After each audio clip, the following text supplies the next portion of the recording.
मुंह खोल।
उठाओ उठाओ।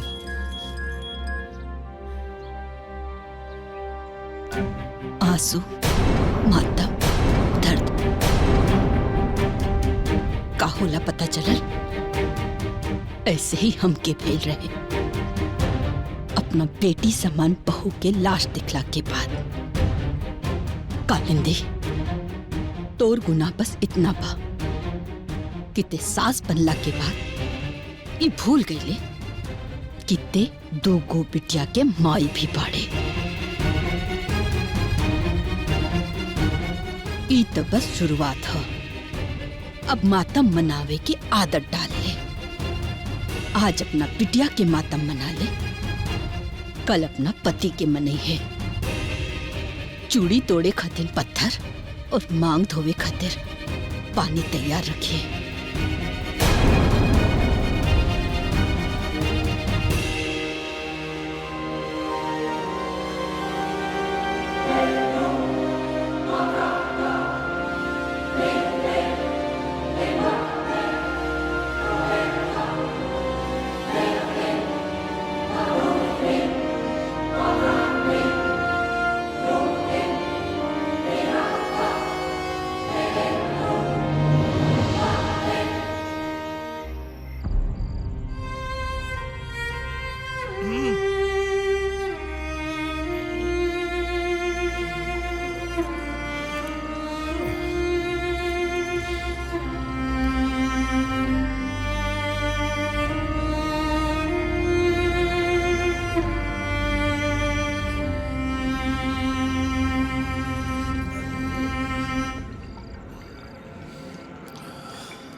उतना ही करे के चाहे जितना सहे के सामर्थ होके।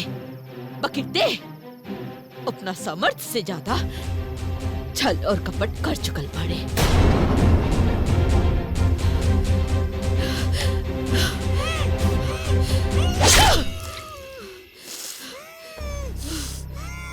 दर्द होता ना के मतलब, बहुत दर्द होता ना। अरे तो से ज्यादा दर्द हम झेलने बानी।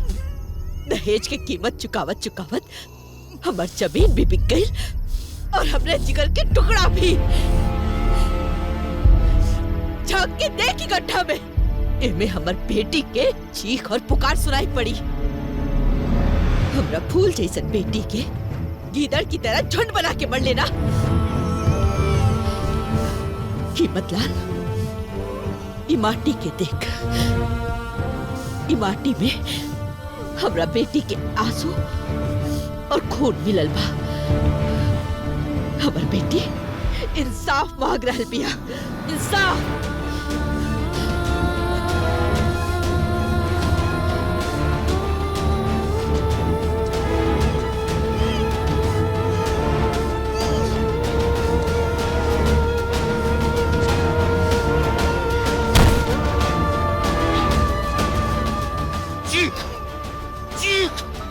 चीख जितना कला में चीख, और जोर से चीख। तो चीख से हमारा मीरा के आत्मा के शांति और सुकून मिले। चीख।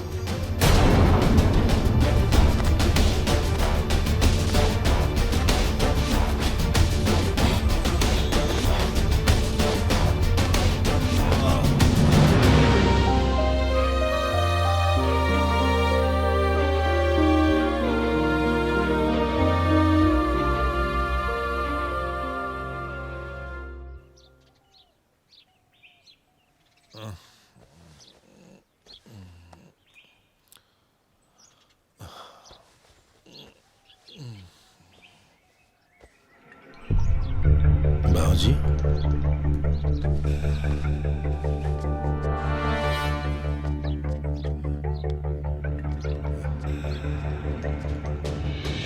भाई है भाई, बाबूजी निकल रहे हैं।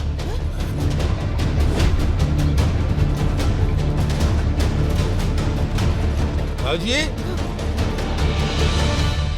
बाबूजी, बाबूजी, कब है?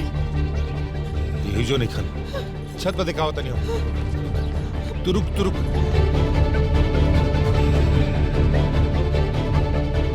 छत पर भी निकल। Phone phone phone. हाँ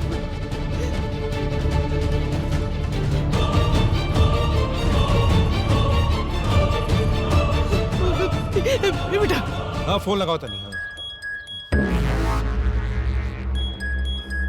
वसुंधरा,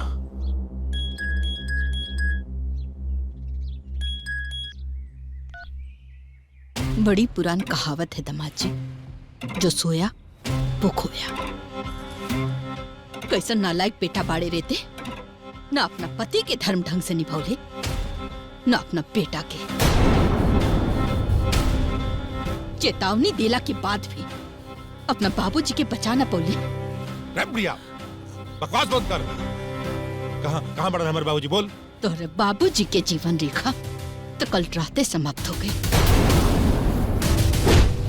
मार के वही गड्ढा में काट देले बानी जहां ते लोग हमरा बेटी के दफनौले रहले।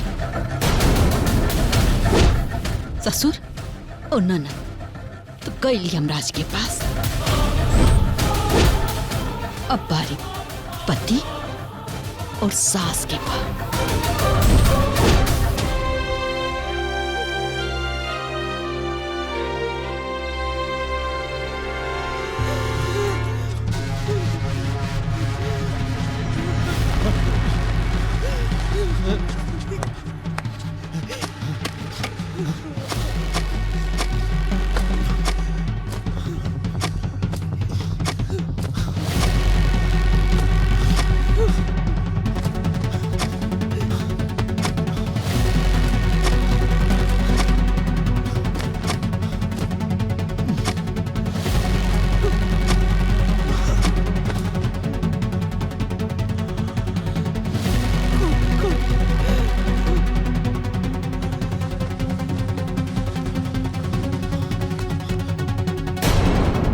बाबूजी, बाबूजी,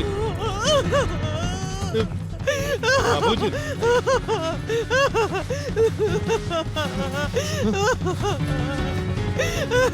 बाबूजी, बाबूजी, बाबूजी, बाबूजी, भाई,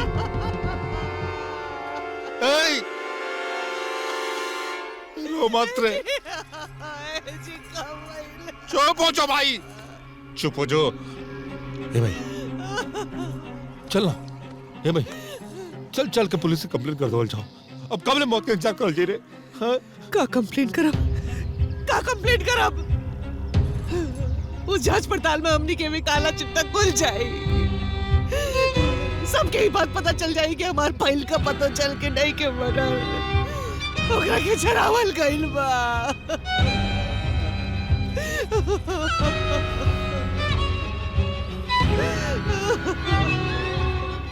अब छुपा छुप के खेल बहुत भाई, अब छुप के डर के ना मार के जितल जाई, अब वारने ना रे भाई, अब वार होई, वार।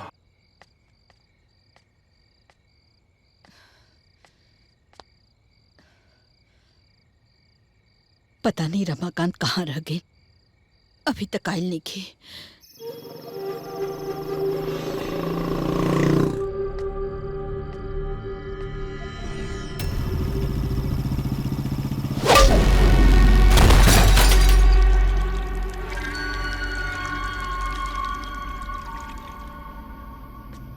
हम बोलतानी काल के माई कालंदी भाई के इंतजार करतारू, अगर भाई से मिले के बाद तब पुराना मंदिर के पीछे जंगल में आ जाओ, अगर देर करबू तब भाई के लाश घर भिजवा दे।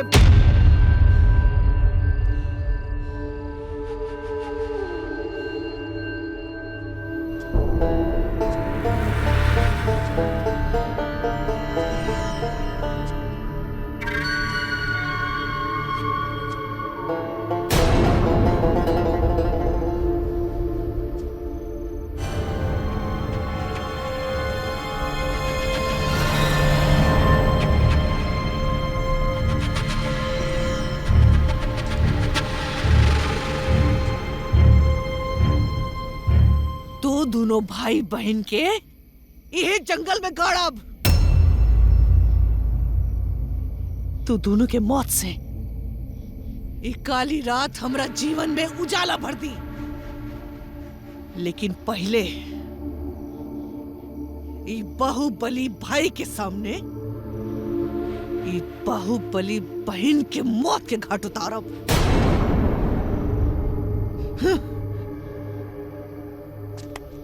क्या सासू माँ?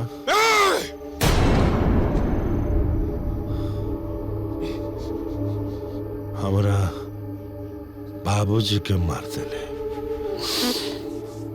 हमरा दोनों बहन के मार दिले, त तोरा जिए के भी कोनो हक नहीं खे।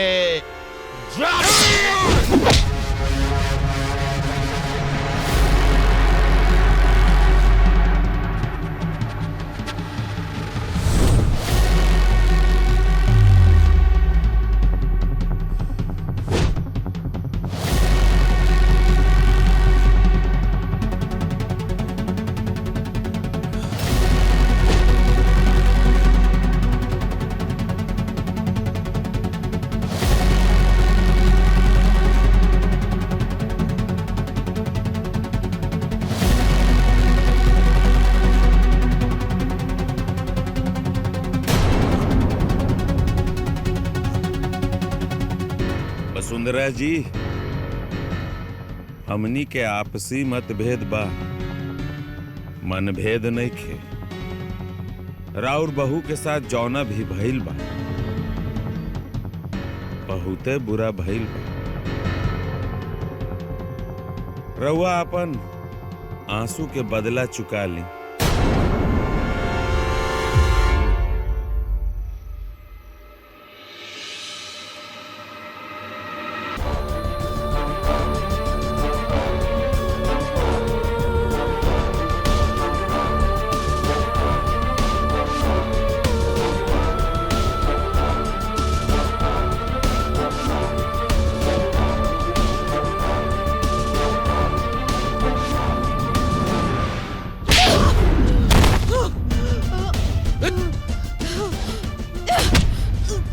कालिंदी, काहे मरले हमरे बहू के? बोल, काहे मरले?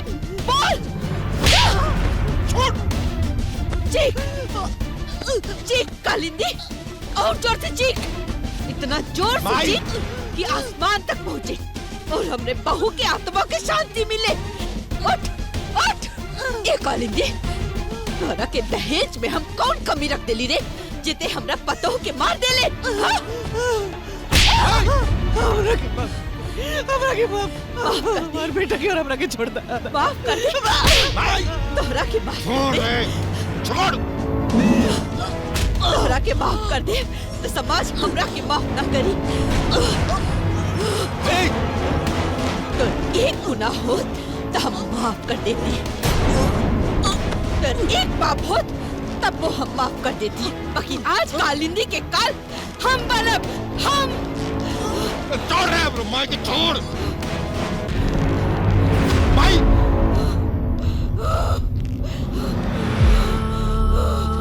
बहनी, बहनी छोड़, बहनी छोड़ दे ओकरा के। बहनी मर गई, बहनी, बहनी पापिन मर गई, छोड़ दे ओकरा के, छोड़। शांत हो जाओ, ये पापिन के अंत हो गई बा। अब बस एगो महापापी जिंदा बा।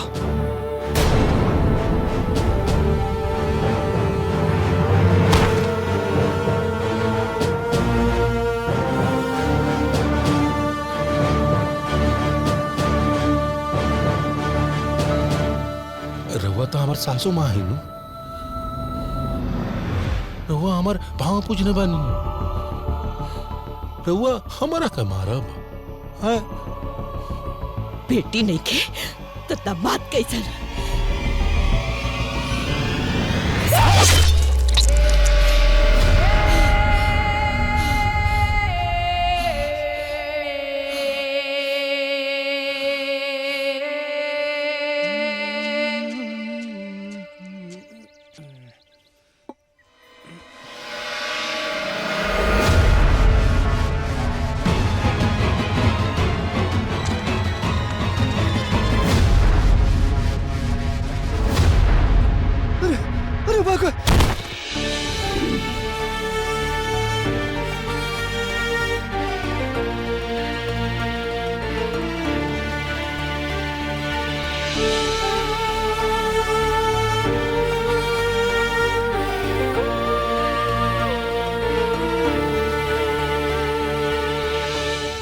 इंस्पेक्टर साहब, हम दीनदासपुर गांव के कीमतलाल और ओकरा पूरा परिवार के कत्ल कैले बानी। हम अपना पूरा होशो हवास में अपन जुर्म कबूल करतानी।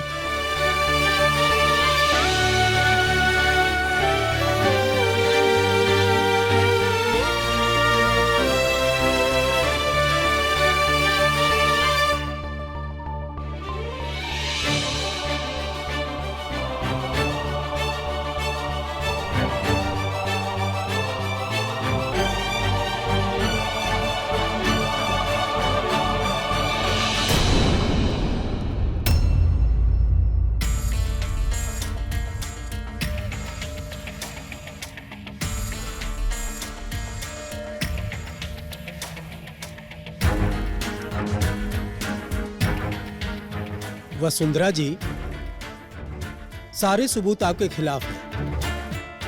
आपको अपनी सफाई में कुछ कहना है? सफाई में? नहीं जज साहब, इस समाज से और अदालत से कुछ कहल चाहता नहीं। आज 21वीं सदी में अगर औरत जलत दिया तो सिर्फ औरत ना,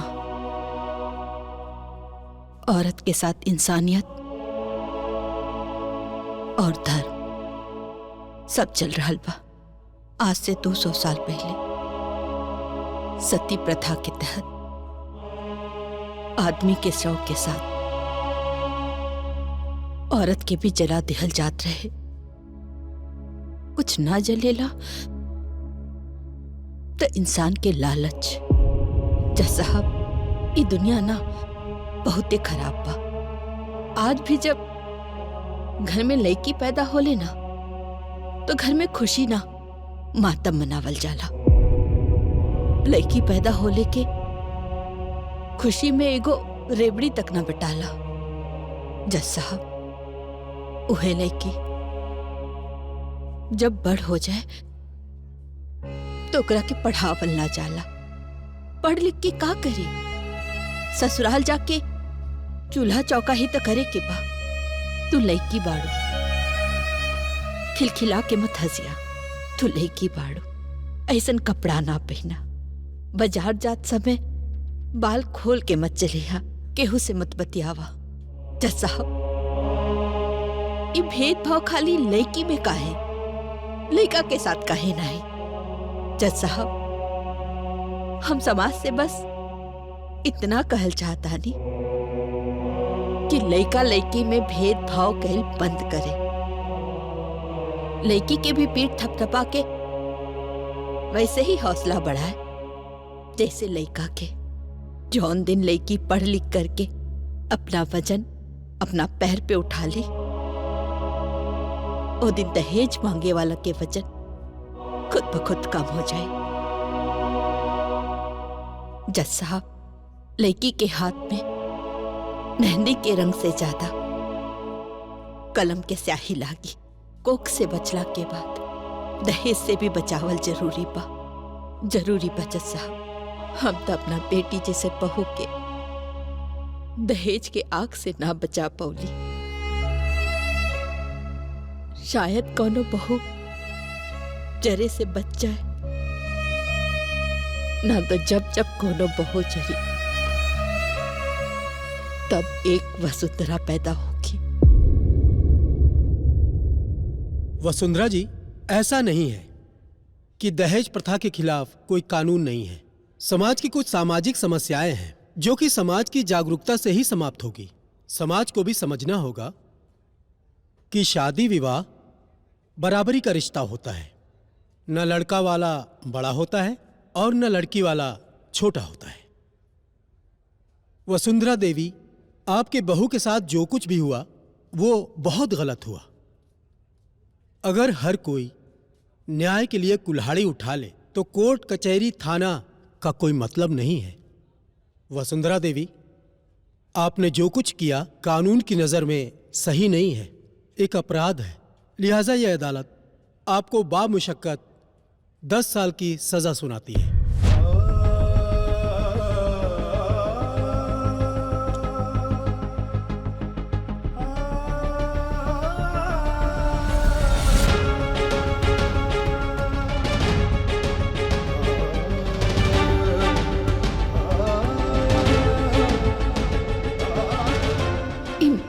मुन्नी का है बुलावतिया का कल चाहतिया। जज साहब, रउआ हमरा के जौन सजा देले बानी हमके मंजूर बा। ई अदालत से बिनती बा कि हमार बहू के लाश जहां मिलल रहे हमरा के एक बार ओइजा जाए की इजाजत दे दी। जज साहब हमार विनती मान ली। जज साहब मान ली। जज साहब हमार विनती मान ली। ठीक है, यह अदालत आपको पुलिस कस्टडी में जाने की इजाजत देती है। द कोर्ट इज एडजर्न्ड।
देखना रे हमरे का मुन्नी।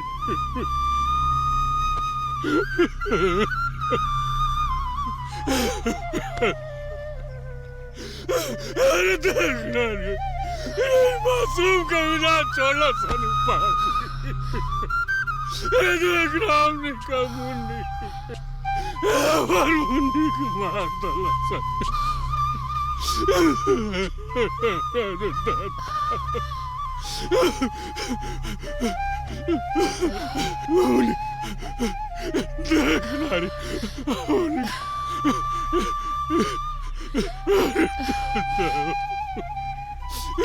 ए रमाकांत ते रोवत काहे बाड़े? मुन्नी ना केहू और बा। देख मुन्नी ओइजा खड़ी बिया। राक्षस मार डाला सन। हमार मुन्नी ओइजा बा।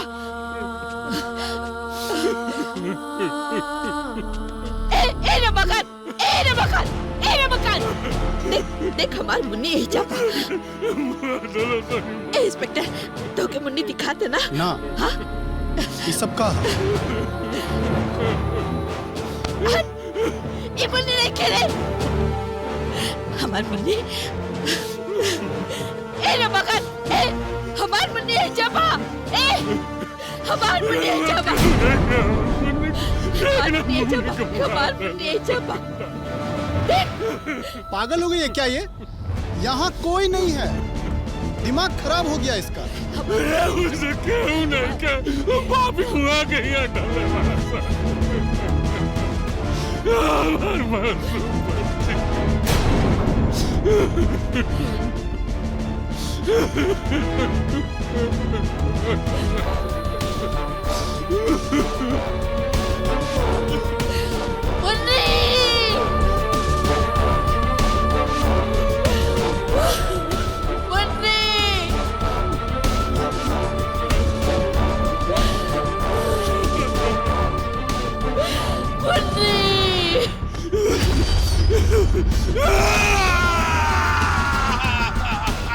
मुन्नी